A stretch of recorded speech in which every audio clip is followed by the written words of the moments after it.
president of Baltimore, Maryland. He's still alive. Please bring it together for Mr. Alan Sidley!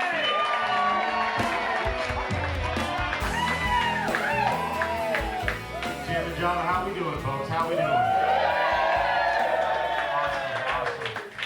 Guys, I'm really excited. It's my 1-year wedding anniversary coming up. Clap it up for me. My wife and I decided for presents we're gonna get each other gag gifts. That's our thing. And folks, I can't wait for this blowjob to happen.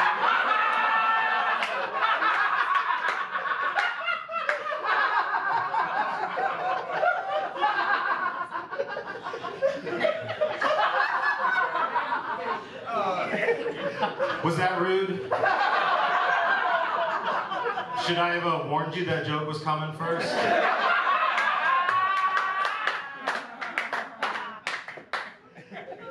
I think Listerine is a lot like semen. If I swallow some, alcohol is probably involved.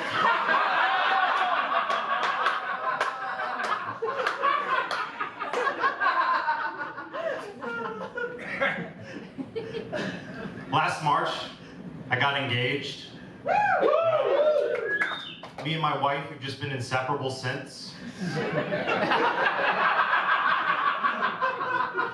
Just me, her, and our cat stuck in a 1-bedroom apartment 24 hours a day. The bathroom was the only place I get some piss and quiet.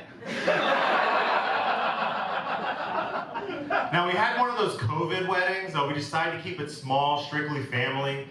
That way we can celebrate with those who meant most to us. And they could share with us their inheritance. Now, I'm not a millennial because I bought the ring online. I'm a millennial because I used a coupon code. It hasn't expired, folks. Let me share this with you. If you want to save thousands of dollars on a ring, you just sit down with your partner and you watch the movie Blood Diamond.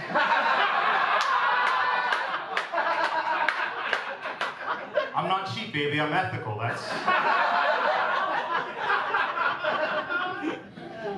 My wife, she asked me what kind of ring I wanted, so obviously I asked for a diamond cock ring. She said no, that'd be too expensive, so we compromised by using pubic zirconium.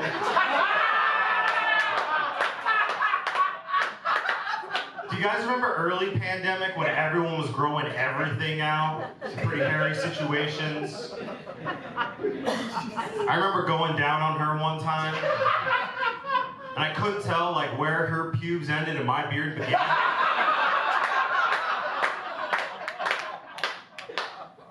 The night before our wedding, I was so excited I couldn't sleep. I was up all night. My wife was too, but a little different behavior. She was just staring at her watch. Just watching it tick on by. She was muttering out loud. She was like 1 1,000, 2 1,000, 3 1,000, 4 1,000. I couldn't believe it. The night before our wedding, she was having second thoughts. In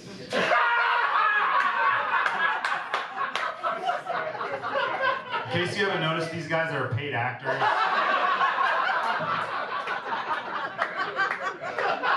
All the marketing money went to them.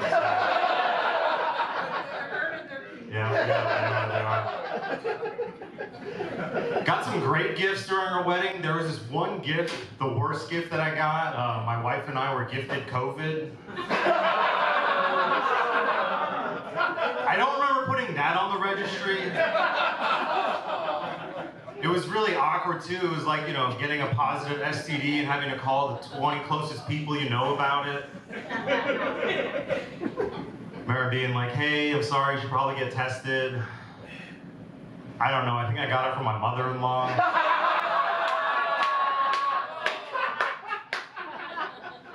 Yeah, all right, I love you too, Grandma. Thanks again for the Cuisinart, hope you don't die. Before getting married, I asked my friend David, who's a polygamist, I asked him for some marriage advice. I was like, David, how do you keep all 9 of your wives happy? He's like, Alan, you just have to remember, it's a marathon, not a sprint.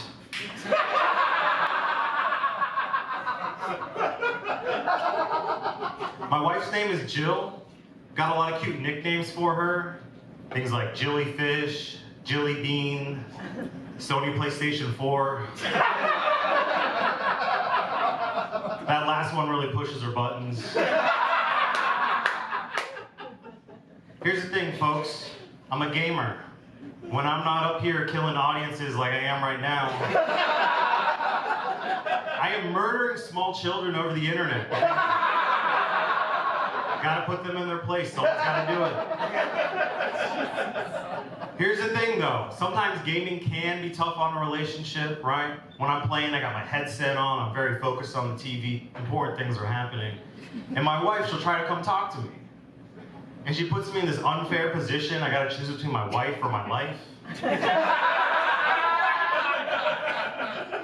Which is really unfair, because like, she's probably gonna come back.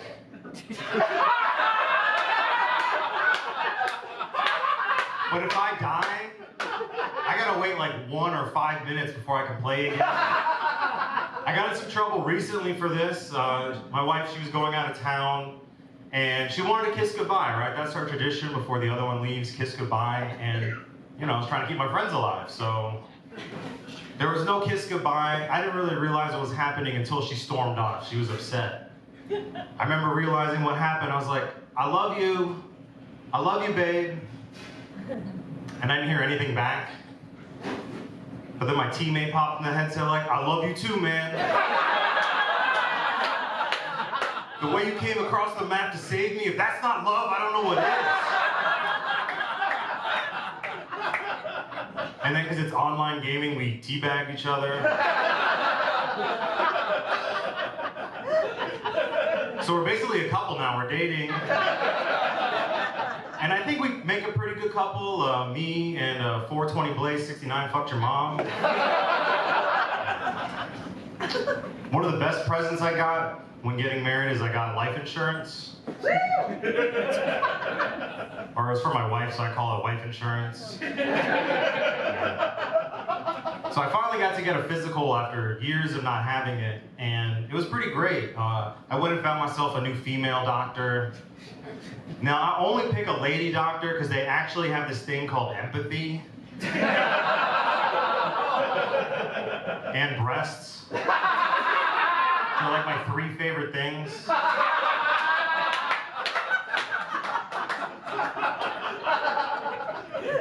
I thought it was a pretty standard visit. You know, I went in for the physical, got everything measured. But by the end of the visit, she breaks the news to me. She goes, Alan, I have to let you know you technically fall into the obese male category. Which I thought was pretty messed up, because this is like the first time we've had a conversation before. I didn't think we knew each other like that. But at that point, I had no problem letting her know that I thought she looked a lot prettier in her WebMD profile.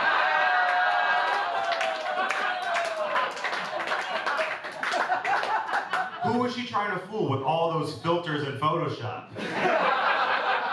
Me, guys, me. The thing that makes me the first person who's been catfished by a doctor. Because you understand, I picked her out on purpose because she advertised herself as pretty on the internet. I use this app very similar to Tinder. It's called ZocDoc. It just shows all the doctors' headshots, so I'm just swiping through till I find something I like. Because folks, here's the deal. I'm no spring chicken. You know, I'm getting older. I'm having more health problems. And I just wanted to find a doctor that was like so hot, so attractive, that I could be excited for my yearly prostate exam. Like, that's a tough thing to do, but if you have some motivation, not as bad. You know, year 1, I walk in, she's looking at me, looking at my chart, looking at me. She's like, Alan, you seem a little too young for this kind of procedure. It's like, I wish you told me that before I got naked. Year 2, we've already established a rapport. I walk in, she's like, Alan, it's so great to see you. Assume the position. Okay? So I'm sitting like this, she's like, Alan, are you okay? You seem kind of nervous. I'm like, she's like, are you ready? I'm like, yeah, 3 fingers this time, let's do this.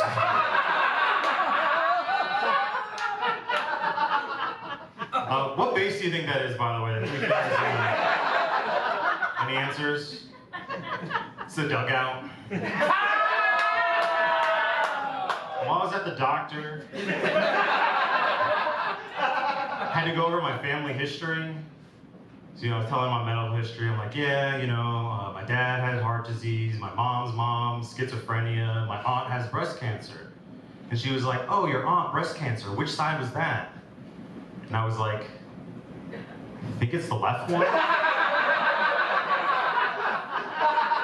Stage left. Now, I know some of you think I'm a horrible person for that joke, but I want you to know that I actually donate money to the National Breast Cancer Coalition every year. It's a one-time-a-year payment, so it's a lump sum.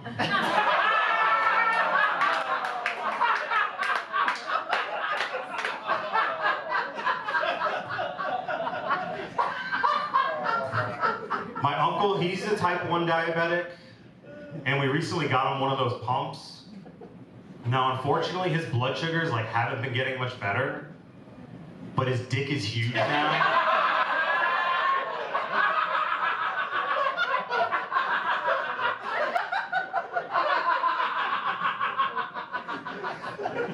I asked my doctor if she'd give me some antidepressants. She warned me that there might be mood changes.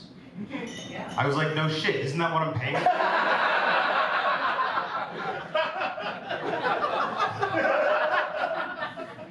My doctor said I should get some blood work, and folks, I'm now a certified phlebotomist.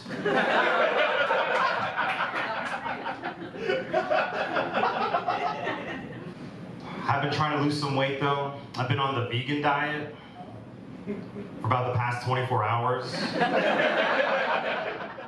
I think it's working. I feel great. I feel like I'm better than everyone in this room.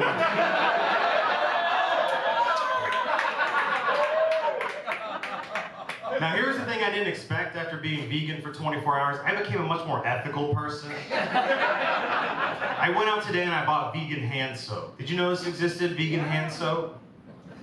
I swear, folks, you can barely tell the difference. It tastes just as good as regular soap. That's a clean joke.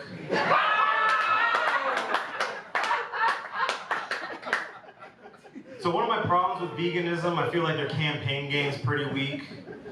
How am I supposed to be excited after a long day of work to go home and eat some microwave tofu with rice? You think they need some better names for stuff? How come they're not calling that fake chicken stuff they're always eating chicken pretenders? The other part of veganism that they don't share with you folks, once you go vegan, your poop stops smelling. It's just this little secret pooper power, and they're keeping it to themselves, and I'm upset about it. It's true, folks. I took a shit before coming on stage. No one would have any idea. Nobody. And it's great, too, because you don't have to worry about, ruining the moment. You're at a significant other's house. You don't have to worry about having smelly butt afterwards. And it makes sense based off what we know about vegans, right? They all walk around like their shit doesn't stink.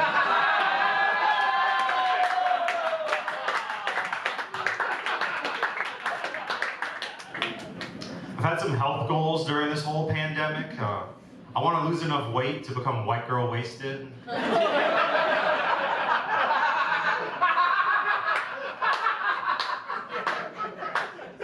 One thing, I've actually been working on the definition of my arms. Do you mind if I show you? Arms, a human upper body limb. The part between the wrist and the shoulder.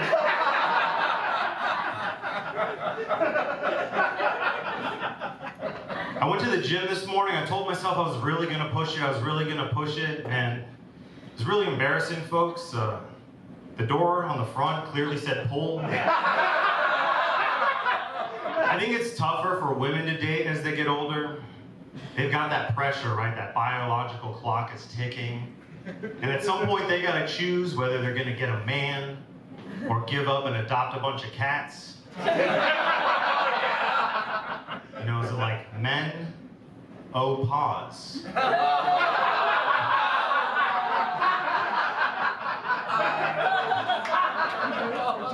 So the worst thing about my online dating experience, as I was going through it, I was losing my hair at the same time, which meant I had to give up my favorite thing in the dating scene, which is tall women, because they would know. But I'm 6'2". I could date a 5'2" girl for like 8 months. She would have no idea.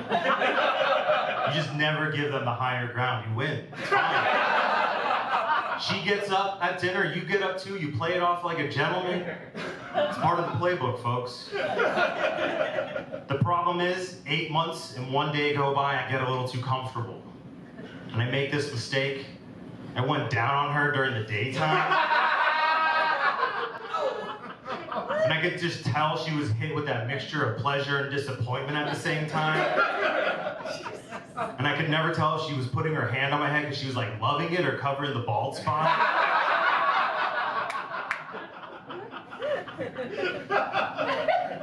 Casually dating is tough if you got a bad immune system. Regular dating, regular relationships, you get sick, you get soup. Casual dating, you get sick, she fucks somebody else. I was sick of this situation happening, so I wanted to have a healthier immune system. I was doing a bunch of research, and I found out tea was the solution. Drank a bunch of tea, it helps, with the antioxidants, flushing out the viruses, and I became a healthy person. I became a teapot head. Every morning, I would wake up, I would drink a pot of tea, middle of the day, some more tea. At night, when I was going out, I wasn't drinking alcohol or liquor, it was just tea for me, folks, and I was feeling better than ever. But then I got in a situation once, I was hooking up with this girl, things were progressing, and I went to pull out a condom.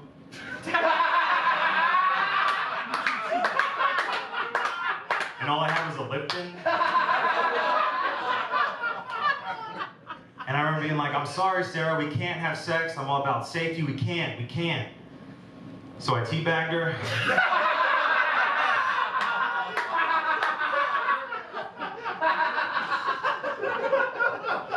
I'll let that one steep in for a minute. I had a friends with benefits situation once. I thought we were on the same page. She hit me up one night. She was like, Alan, I just want to let you know I'm on my period, but we can have sex tonight. It's totally cool. And I was like, whoa, no we can't. We agreed to have sex with no strings attached.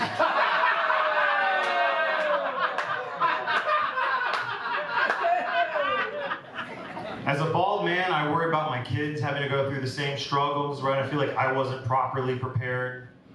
So I've decided I'm gonna help them out. When they're in middle school, I'm gonna get them these pet rabbits, these little service bunnies. Have you heard about these? That way, by the time they're in high school, they've already dealt with hair loss.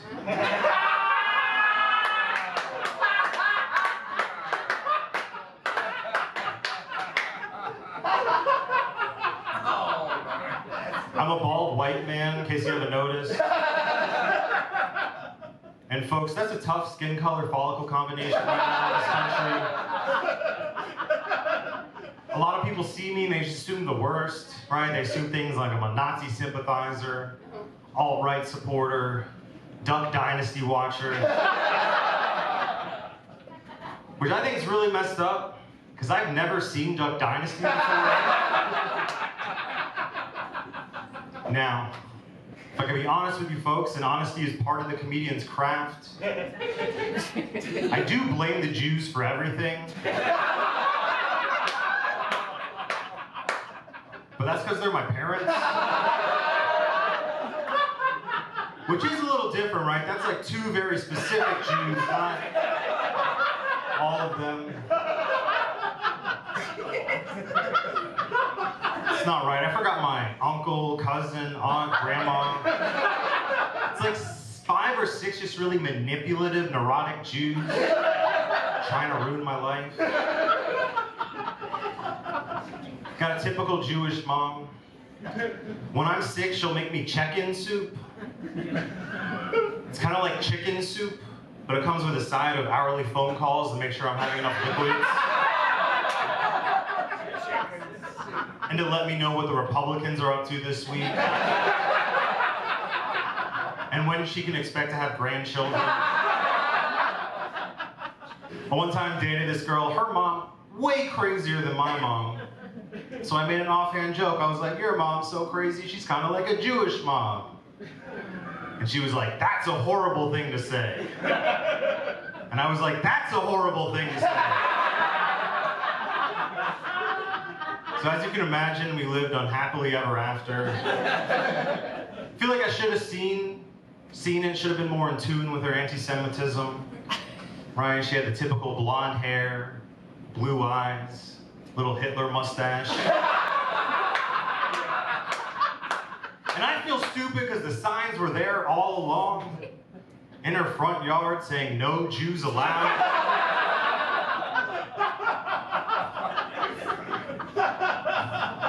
I knew we were gonna have some problems early in the relationship. She caught me smoking weed and she freaked out on me, okay? She was like, I will never date a pothead. Potheads are worthless. And I was like, whoa, you can't say that. That's our word. I know when you say pothead, you mean someone's lazy. When I say Kevin's a pothead, I mean he's a cool guy. That didn't work though. She was like, you have to make a choice. Either you stop giving up pot or you stop dating me. And folks, that was the day I stopped being a pothead and I became a liar. Some days I'd wake up in the morning, lie to myself, lie to her, hang out with some friends at night, tell a few fibs. It was nice. If you smoke a lot of weed, my opinion of you is high.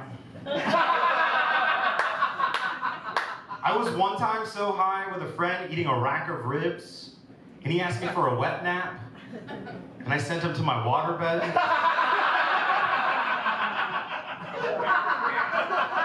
I recently started smoking weed every day, so my building manager doesn't know I have a pet skunk at home.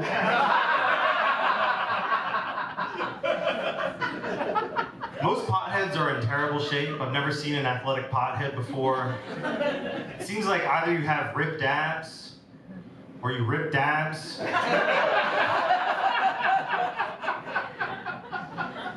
I tried to motivate myself to run the other week. Couldn't do it, so I started smoking some weed. And folks, I ran for 5,280 feet.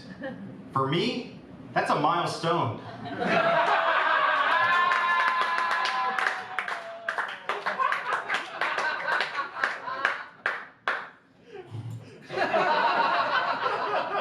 I knew this priest growing up. He would smoke weed before all of his sermons. We called him the Puff Puff Pastor.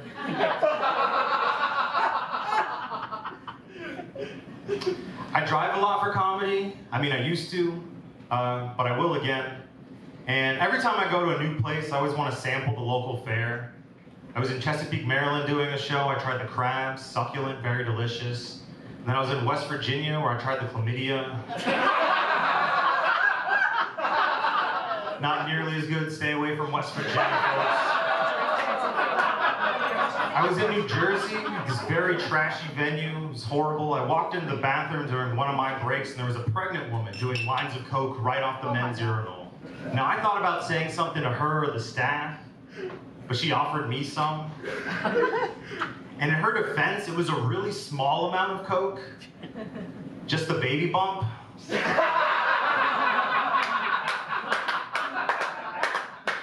Do you guys know that cocaine use was so prevalent in the 80s that actors were doing it on set?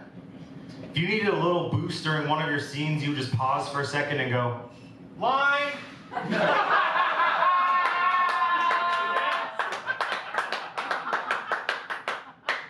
I really like driving in the rain. It's the most relaxing for me, because I know it's the only time that the cops can't see my expired inspection sticker. Right, when it's raining, everybody passes.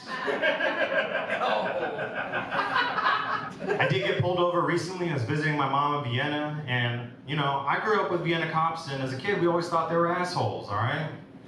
I remember I had friends in high school that got DUIs in their driveway. And that really screwed me up, because I always thought, like, isn't that base? You touch the front door and it's like GTA, all the stars are gone.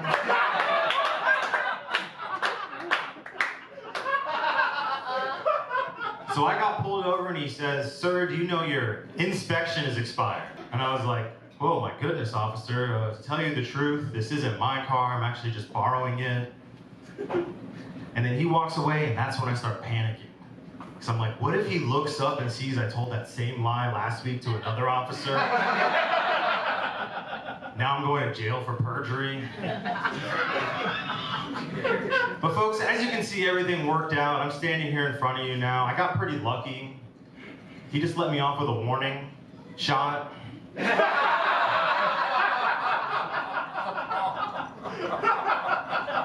I just moved to Baltimore, folks. Baltimore, they don't have road rage. They have road kill.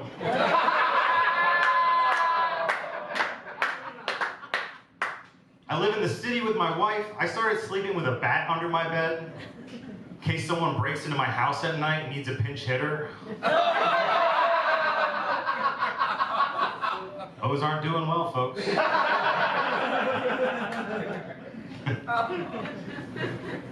Has anybody here dated a coworker before? Yeah? How'd it go? Went okay. Went okay, so you broke up? Yeah. It really only goes one of two ways. Like either you get married and everyone's like, "Yay, we did it! Dana and Cheryl are married now!" Give them company swag. Or like me, what happens is the weaker person quits that job.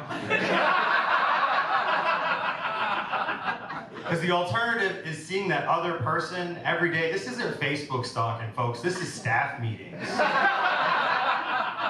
Staff meetings in the water cooler just being miserable. And it was weird because it was a small company. When we broke up, everybody found out we dated, which is just an awkward thing to add on top of it. And on top of that, we all found out she bounced back real quick. And I didn't. I remember going to these meetings with my boss. He'd be like, "Alan, what are you working on this week?" And like I said, I wasn't doing so well emotionally at the time. So I was like, "Well, I'm working on myself. I'm working on how to find more joy as an independent man. I've been going to the gym." He's like, "Alan, that's great, but I need an update on these Gaylord hotel reports you're working on." I'm like, "Well, you know, I was working on that project with Brittany." But I did my part, so if she does a little more work and a little less Jason fucking, I think it's gonna get done on time. I think interviews are really stupid. How are we still asking the strengths and weaknesses question? What am I, a goddamn Pokemon? If so, I'm a fire type. Burn that grass. The weaknesses question is so stupid. In particular, all you're supposed to do when they ask you that, you take something small, you flip it around and turn it a positive. Boom, employer impressed. Everybody knows this. But if you didn't know this, this is what you should do. Anytime a company asks me what my weakness is, I always tell them that I'm lactose intolerant. But I drink coffee with milk and eat cheese every morning. That way I shit at home and don't waste it on the company dime. It's an effective employee, folks. I only have AMBMs.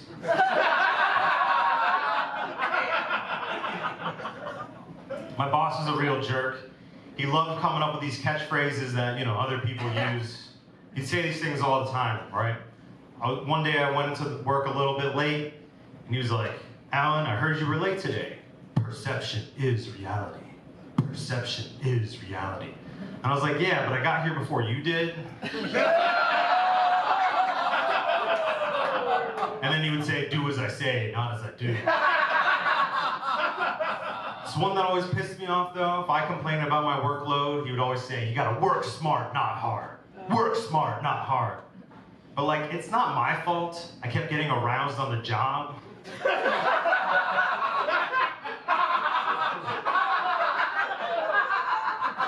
Like, if a good process flow diagram doesn't give you an erection, you're in the wrong line of work. At my work, they had work TVs, they play TV and commercials all day. I swear we had Cialis commercials every hour, which was really awkward at first. But then I realized we were the target demographic because I was surrounded by dicks that didn't work all day. Folks, I lost my job because of COVID. Yeah, no, believe me, before all that, for 3 years, I was a full-time, not famous comedian. You might have not seen me on Comedy Central, or not listened to my album on Spotify or iTunes. It was tough. When COVID happened, I had this moment of realization. I was like, wait a second, I'm not Dave Chappelle. I can't perform in a field of grass and make money off of this. Gotta look for a 9 to 5, folks, and I did. I spent 8 months sending in resumes, copying and pasting resumes into an application, having phone interviews, second interviews, third interviews, meeting with the company, the chief's cousin, the grandma, everybody. Until I finally got a job offer. And these folks had the audacity to drug test. I just told you that I've been unemployed for 8 months. What the fuck do you think I've been doing? The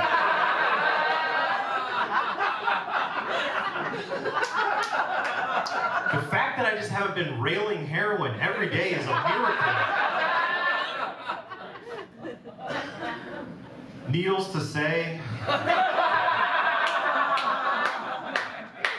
I didn't get that job. It wasn't the heroin from the last joke. It wasn't the weed from the earlier jokes. It was the thing with the poppy. The morning of my drug test, I went out and I got a bagel and smoked a bag of opium.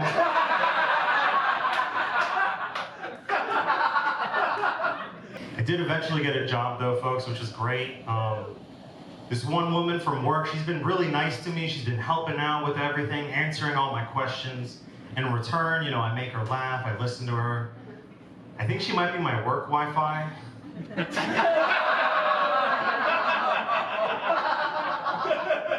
What can I say, guys? We've got a great connection.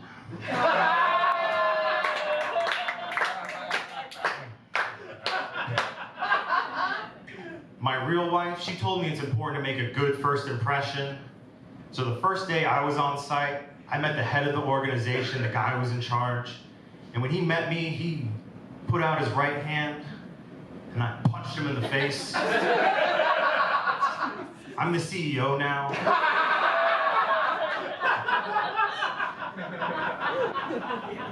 I really hate small talk in the office. Like if you're not at least 5'10", don't talk to me. It's not that I hate short people. I just look down on them. Did you know if you're a palm reader for a living, you technically have a hand job? Some palm readers, you give them an extra $50, they might even give you a happy ending.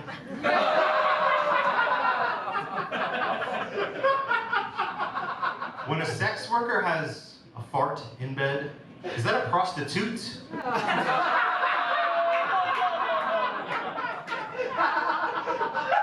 Do prostitutes have to do timesheets? Or is it sheet time for them? Now, I don't know much about prostitution, but I know the most important thing is timeliness. The worst thing you can do as a prostitute is be late.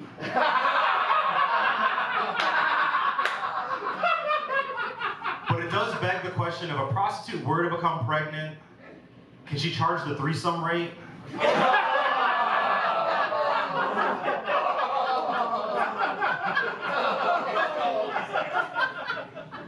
One of my Christian friends is always selling people on the body of Christ. I don't know about you guys, but that sounds a lot like prostitution. What's your favorite Bible verse? Mine is the Bible verse, Godzilla.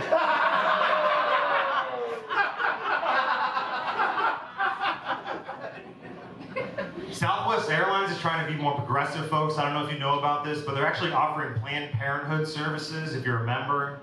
If you want to join the Mile High Club, they'll give you a condom.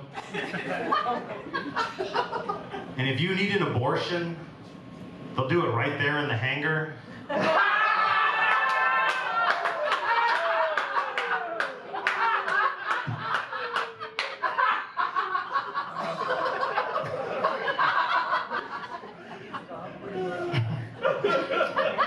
I lied to you guys earlier, by the way. My dad was actually Catholic. While my mom and I were off in synagogue, my dad was in that place Catholics call heaven. But I like to think I embody both of their religious beliefs, right? I'm Jewish on the outside, dead on the inside.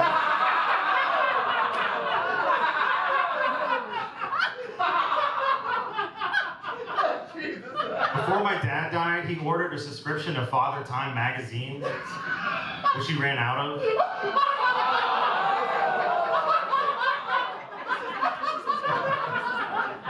Father Time magazine, or its lesser known name, Daddy Issue. That's the name of the book.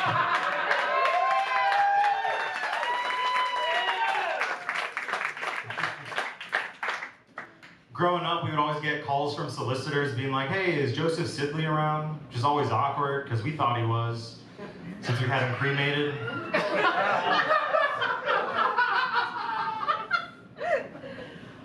So here's the thing, folks.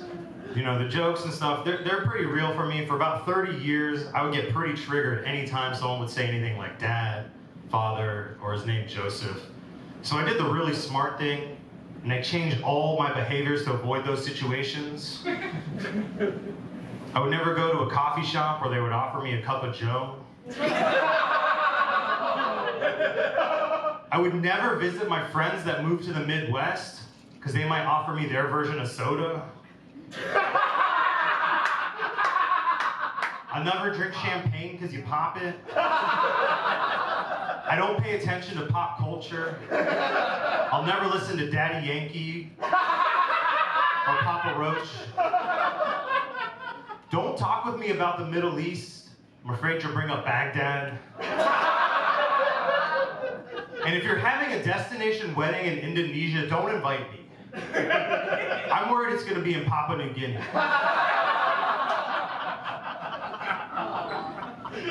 So here's the thing, folks. I realized I had to fix this situation because I imagine having kids one day, right? Get my kid, you know, the PlayStation 7.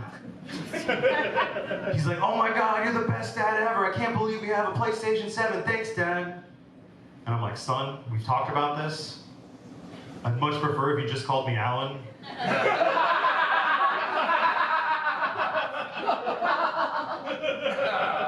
So one of the reasons we're all here tonight, folks, is because during the pandemic, I published a book. Yeah.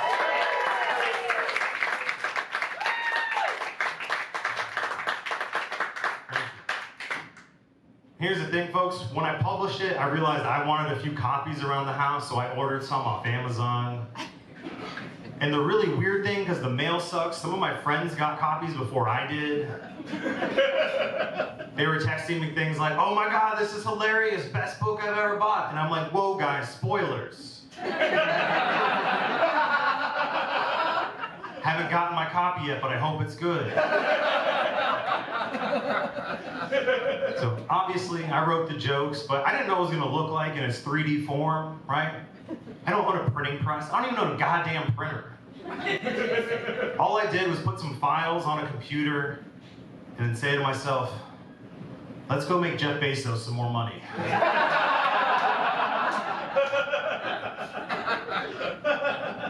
So as you can see, tonight we're recording, so whether you're watching this now or you're watching it later streaming or you got the bootleg DVD,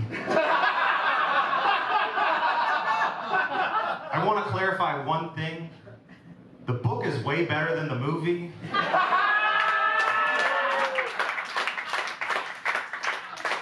So buy it after the show or check it out on daddyissuesbook.com.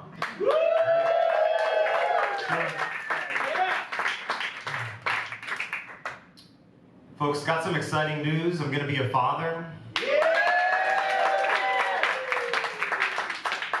I think.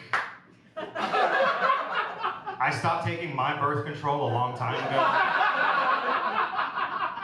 My wife's been really cute. She's been acting like it's gonna be hers.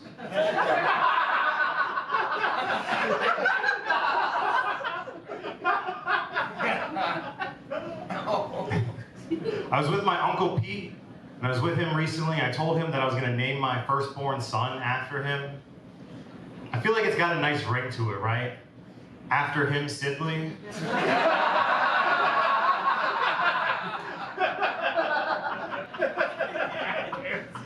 One of my biggest fears is, getting divorced, being a single dad, right? It puts too much pressure on the parent, too much pressure on the kid. So I've been trying to prepare myself. I've been watching documentaries on being a single father. There's one in particular I like called The Mandalorian.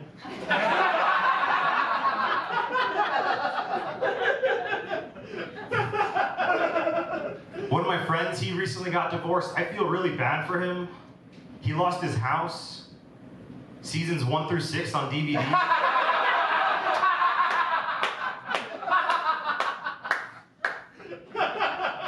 I was with the Christian in-laws. They made us watch Passion of the Christ. Man, that movie is brutal. Jesus was not the only Jew crucified in that film. Mel Gibson got all of us. Which I think it's ridiculous, the fighting between Jews and Christians, right? It's all the same stuff. Like, our story is the original, and 2,000 years later, you guys get a bigger budget, better CGI, a new cast. You make yourself a sequel, which is fine. Some sequels are better, like Bad Boys 2. But then you went around the world telling everybody to stop watching Bad Boys and to only watch Bad Boys 2. And you must accept Will Smith as your Lord and Savior. Jews and Catholics aren't that different, some very similar traditions. When a boy turns 13, he has a confirmation. And when a Jewish boy turns 13, he has therapy.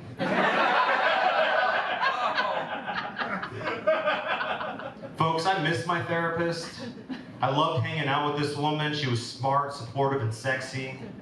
And all we did was talk about me. Like, I have been on some crappy dates where the women only talk about themselves. Just want to say thank you to Blue Cross for having me covered. It was in my therapy sessions I learned a lot. One of the things I learned was my relationship with Judaism is complicated. Like, on one hand, I think Holocaust jokes are so offensive, they're terrible. But I'll laugh if I wrote them.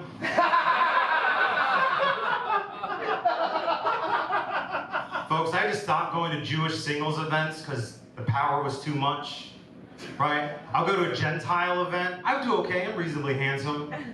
But I go to one of these Jew events. I walk in there, and on a scale of 1 to 10, I'm like a 6 million. These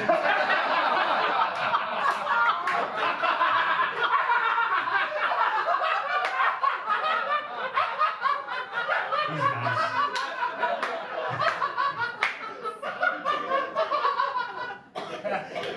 Sometimes I think being Jewish is tough, right? We've had to endure a lot of generational trauma. We've had things like the Holocaust and monthly synagogue shootings and every Adam Sandler movie the past 15 years.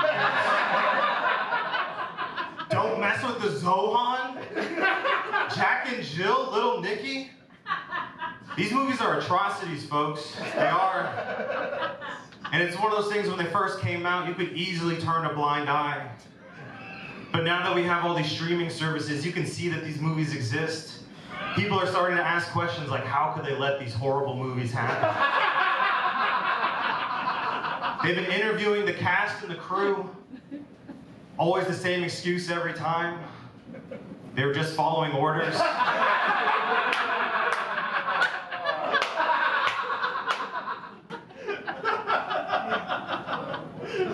Blacks and Jews are pretty similar. We both have that condition where our skin gets ashy.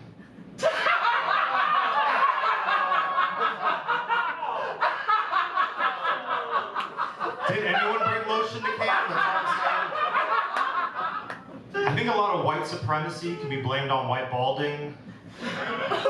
Think about it. Every minority group balds better. You got black bald, which is sexy. Asian bald, Buddha, very zenful, full of wisdom. White bald like me, just big, gigantic baby. You start losing your hair and the Benjamin buttoning begins right away. But Jews, we were smart. Sure. We invented the yarmulke to cover up the bald spot. Now, as I said earlier, I don't really follow pop culture that much. But if I had to pick a favorite Jewish celebrity, it would be Magneto. Yeah. Do you guys think that when conservatives watch the X-Men movies that they root for the government? Mutants will not replace us. Mutants will not replace us. Jews will not. Most Jews I know are either germaphobes or Germanphobes.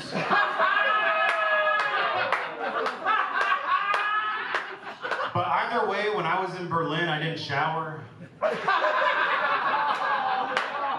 I was with my cousin recently, and he was telling me this ridiculous information. He was telling me, after lunchtime, they'll go out onto the playground, and the teacher will line up the black kids on one side, the white kids on another side, and have peanut butter cup eating contests. What? I was like, whoa, you're telling me they're having racist Reese's races at recess?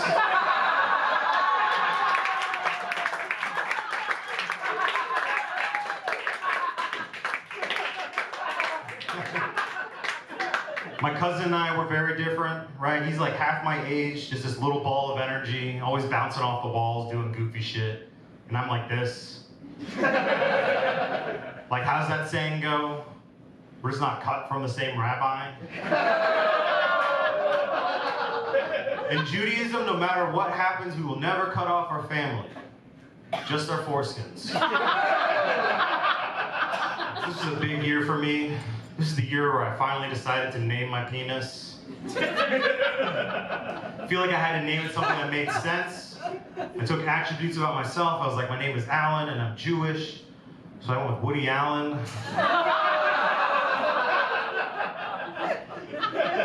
The wife hates that name. She's like, stop calling it Woody Allen, stop it. I'm like, no, you stop complaining or we're getting in the car and I'm taking you back to the orphanage.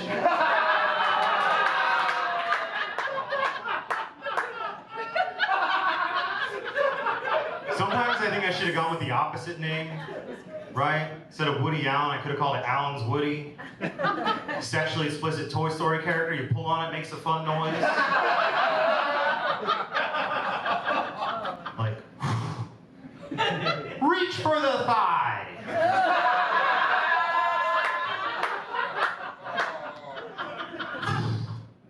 There's a snake in my boobs.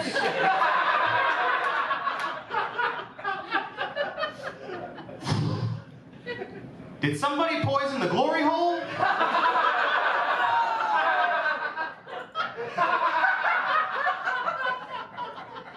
Do you guys think when pedophiles go to restaurants that they order off the kids' menu? They're looking at the charcuterie platter, they're like, sir, how aged is this Colby? One of my friends, she was doing a voice acting audition for Cars. Everything was going really great, but then she found out that the final audition was with R.V. Weinstein.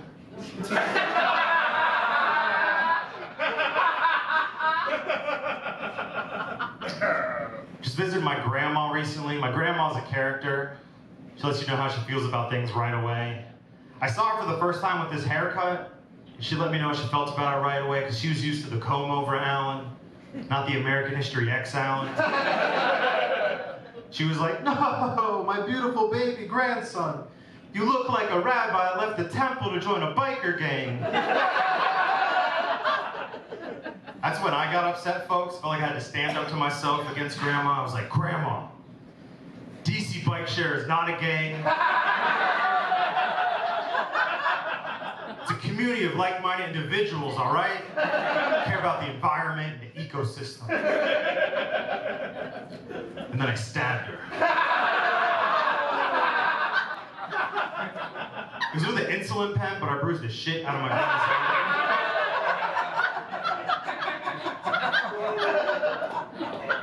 Guys, I don't want you guys to get the wrong impression. I love my grandma to death, which I hope is soon.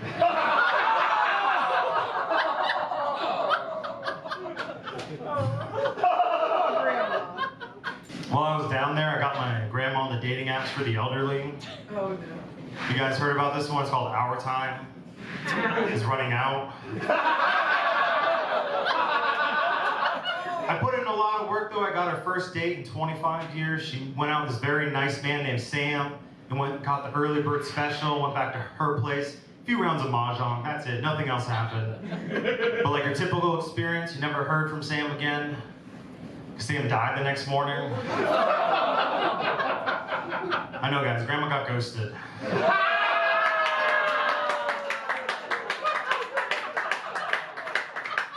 So my grandma, she's an amazing cook. And while I was there, she asked me if I wanted a burger. I was like, no, Grandma, I'm vegetarian right now. She's like, how about chicken? I'm like, how about chicken pretenders? She didn't get the joke. But she was like, Alan, I'm making some chicken fingers. You want some? And I'm like, okay. She's like, all right, chicken fingers, how many? I was like, all